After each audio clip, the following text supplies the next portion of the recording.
Welcome back to Hannity. Another day has passed, and the Reverend Al Sharpton is yet to apologize after one of the guests on his program called me a paid assassin of African Americans. However, the Reverend did make another ridiculous and false claim about yours truly during his radio show today. Let's get you up to speed. What is interesting to me about those on the right is they want to have a limited discussion. I'm prepared, as I know you are and others, to discuss all of it, from responsibility to what is wrong in terms of equality. They only want to discuss responsibility. So why do they want a limited discussion? And why do they want to choose who can be in the discussion? You know, one of the things that I've been criticized for, I've had Bill O'Reilly, Sean Hannity, all of them to the National Action Network convention. They all of a sudden don't want to talk to certain of us. We're hucksters. Well, why do they come to hucksters conventions and deal with hucksters affairs? I mean, it's so ludicrous that they want to decide. We'll decide what we're going to talk about. We'll decide who's in the discussion, but you guys are being divisive. You know, it's so clear and apparent that they don't really want to have a true and honest discussion. Reverend, I went there. I discussed with you, debated you, and here I am today. Here with reaction to this much more, Fox News contributor Michelle Malkin. I got a question.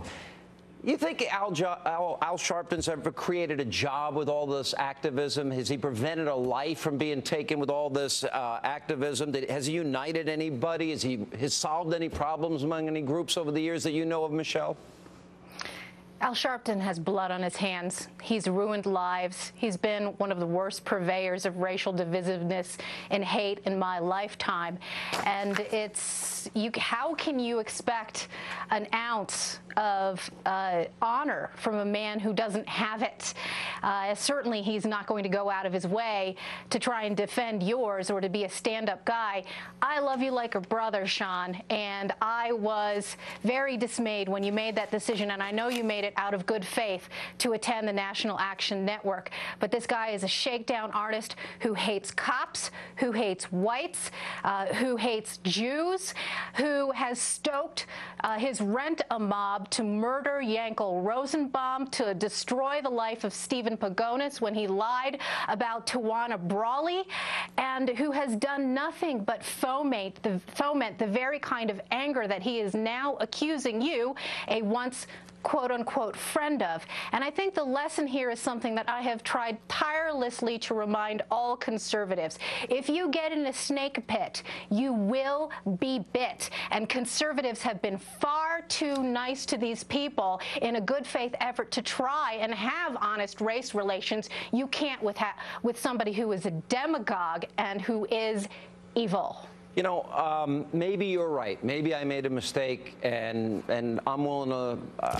But I've got to tell you, especially the first debate, and we aired it here on Fox, I confronted him with all his comments about, you know, for a Jewish man to pin his yarmulke on backwards, and the white interloper comment that he made at Freddy's at 125th Street, which resulted in deaths.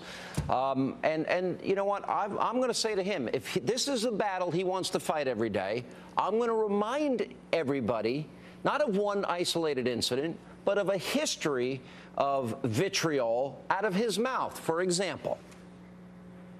I'm tired of the mac and beef. You ain't nothing. You a punk. Now come on, do something. Best chicken fries in the universe. But we don't go buy some Colonel Sanders chicken. Then the Chinaman come in and throw some hot beef in return and dip it down, and you stand line and buy that. Koreans sell us watermelon. We need watermelon all our lives. But they gonna come cut it up, put it in a bucket with a rubber band around it. And we gonna buy it like it's something we didn't know what it was. Folks was in the cave when we had built empires. We learned to admire them, but they knew to admire us. We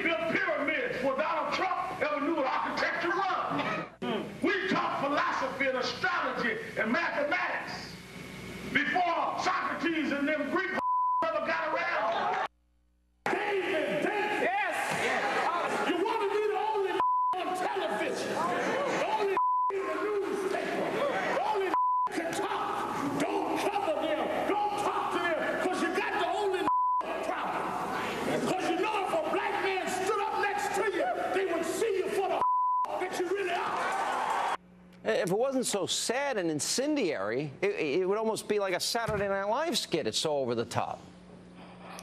It's chilling is what it is, because in an era where we're supposed to take Martin Luther King's words to heart about judging people by the content of their character, not the color of their skin, all this man has done is enrich himself by fomenting more racial division. And it should be known that in addition to that long string and history of racial hate and demagoguery, that the National Action Network itself is nothing more than a shakedown vehicle to buy legitimacy.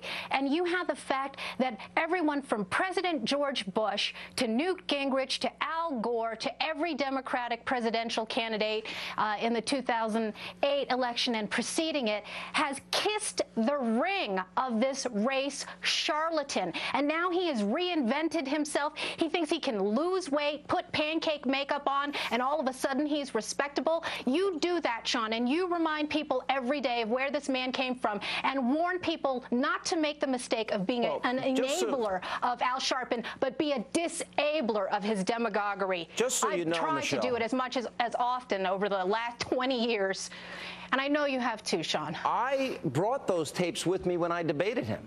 I had those. I had those loaded up and ready to go, and I confronted him on each and every one of those issues, which I don't know if anyone else has done that.